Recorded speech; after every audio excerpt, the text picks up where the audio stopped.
இருக்கலாம். நான் பாதி வாரம் ஞாயிற்றுக்கிழமை வரதில்லை. சுபினா, செல்வி வரல, பிரியா, சித்ரா ஒருத்தி அவன் மட்டும் செல்வி மட்டும் வரல. என்னாச்சு? அவன் எங்க திருப்பதிக்கு எங்க 1 லட்சம் ரூபா இதெல்லாம் கடலாம் கட்டாம அவ அங்கேயே இருக்கா திருப்பதிக்கு. ஆமா, அவளுக்கு கணக்கெல்லாம் கூட்டி 30 ரூபா கட்டி பார்த்தா 100 ரூபாய் குறைச்சு 30 ரூபாய் போடும். கட்டினாலே இப்படி தள்ளப்படா கட்டுனுங்க. சரி 30 ரூபா போடும். அவளுக்கு உருப்படி எடுத்து 1 லட்சம் ரூபா கொண்டு வருவேன்னு சொன்னா அவ ஒரு படி எடுத்து வீட்டுக்குள்ள வச்சுட்டு ஆமா நம்மகிட்ட கேட்டா இல்லைன்னு சொல்லுவோம்.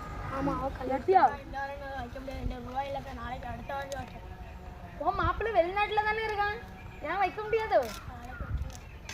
பெரிய பிசினஸ் தானே, அதான் பேங்க்ல அனுப்பி விட மாட்டாரோ? அடுத்த வாரம் வைக்க இப்போ ஃபைன் கேட்டாங்க. இந்தாங்க எவ்வளவு ரூபான்னு நீங்களே பார்த்து சொல்லுங்க. வந்து அடுத்த ஞாயிற்றுக்கிழமை எல்லாரும் 2 இங்க நிக்கணும். மாப்பிள்ள அன்னைக்கு தான் இருந்தாரு, சோறு கொடுக்க போறேன், இல்லையே கஞ்சி ஆத்தி கொடுக்கணும்னா போகக்கூடாது. அடுத்த வீடியோல கண்டிப்பா லைக் பண்ணுங்க, ஷேர் பண்ணுங்க.